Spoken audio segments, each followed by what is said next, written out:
الله وكفى وسلام على عباده الذين اصطفى أما بعد فأعوذ بالله من الشيطان الرجيم وقالوا اتخذ الرحمن ولدا لقد جئتم شيئا إدا تكاد السماوات يتفطرن منه وتنشق الأرض وتخر الجبال هدا أن دعوا للرحمن ولدا وما ينبغي للرحمن أن يتخذ ولدا إن كل من في السماوات والأرض إلا آتي الرحمن عبدا لقد أحصاهم وعدهم عدا وكلهم آتيه يوم القيامة فردا صدق الله العظيم وبلغنا رسوله النبي الكريم ونحن على ذلك من الشاهدين والشاكرين والحمد لله رب العالمين.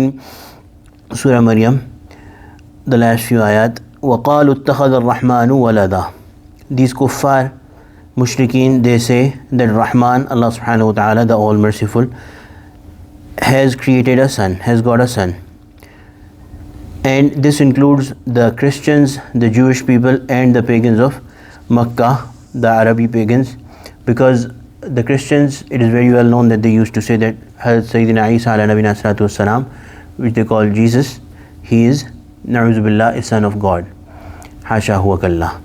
And the Jewish people, some of them were of belief that Hazrat Uzair ala Nabina Salatu Wassalam was a son of God.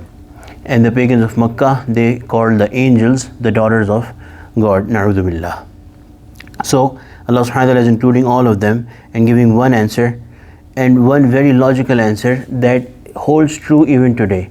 So this claim that God has a son, it's a very illogical one. And Allah subhanahu wa ta'ala has given that logic here, that why is it so hollow. وَقَالُوا اتَّخَذَ الرَّحْمَنُ وَلَدًا. They say that Rahman, Allah subhanahu wa ta'ala, has got a son. لَقَدْ جِئْتُمْ شَيْئًا إِدَّا. Indeed, you have come up with a very hateable, very abominable statement. A huge thing. تَكَادُ السَّمَاوَاتُ يَتَفَطَّرْنَ مِنْهُ. It's so grave that the heavens, the skies are about to explode at it. وَتَنْشَقَّ الْأَرْضِ. And the earth to burst apart. وَتَخِرُّ الْجِبَالُ هَدًّا. And the mountains to fall down crumbling. So every creation of Allah subhanahu wa ta'ala has some level of sense, has some level of understanding, although human beings are the highest in that. But even stones, and even of course we know about animals, but even plants and even stones and those inanimate creations of Allah subhanahu wa ta'ala, they also have some sense.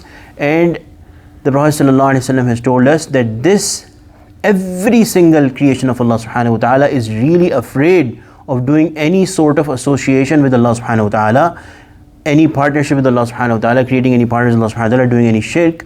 They are very afraid of it, except for human beings and the jinn kind. May Allah subhanahu wa ta'ala protect us.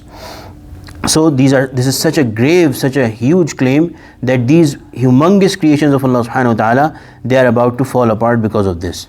أَن دَعَوْا لِلرَّحْمَنِ وَلَدًا. That you say, that you ascribe a son to Allah subhanahu wa ta'ala, the Rahman. وَمَا يَنْبَغِي لِلرَّحْمَنِ أَن يَتَّخِذَ وَلَدًا. It is not for Allah, it is not behove, it does not befit Allah subhanahu wa ta'ala, the merciful, the Rahman, أَن يَتَّخِذَ وَلَدًا, that he would create a son. In kullu, now these are the two things that Allah subhanahu wa ta'ala is presenting.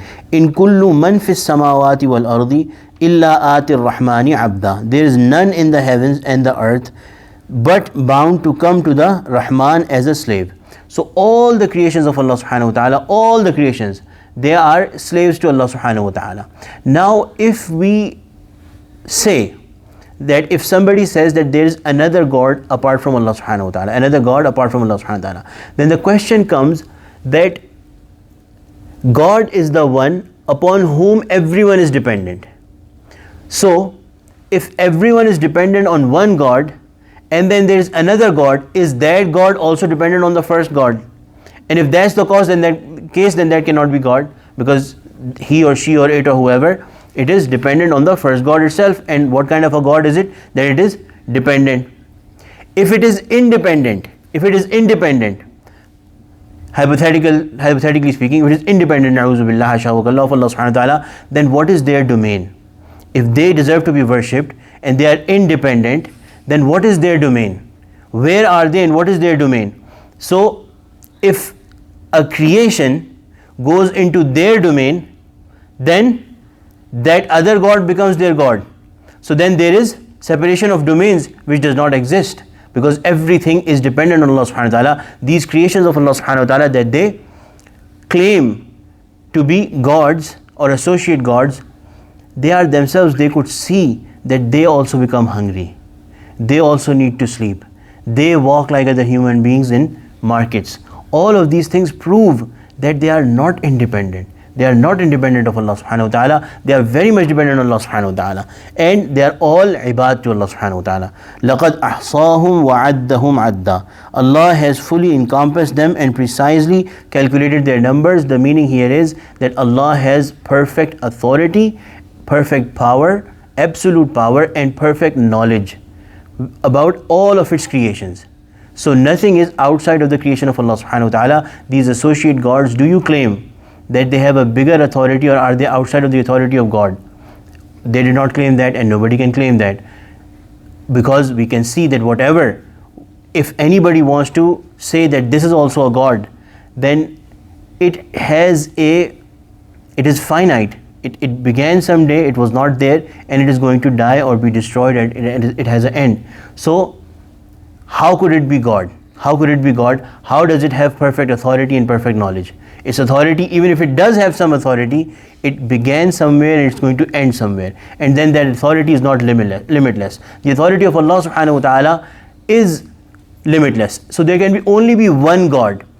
If God is one, if God is that one who has to have limitless authority and perfect knowledge, then it can only be one. Otherwise, by definition, there is limits to the authority, and then they cannot be God.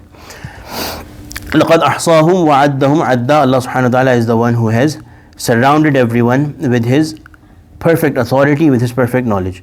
وَكُلُّهُمْ آتِيهِ يَوْمَ الْقِيَامَةِ فَرْدًا. And each of them is bound to come to Him on the day of judgment all alone. So these things, they are true for the creation. Dependency and being restricted by space and time. All of that is for creation. So if anything has that quality, then everything has this quality, that they have some sort of restriction and they have some sort of dependence. When they have that, then they cannot be God. Only Allah is the one who's free of all sorts of dependences and all sorts of restrictions.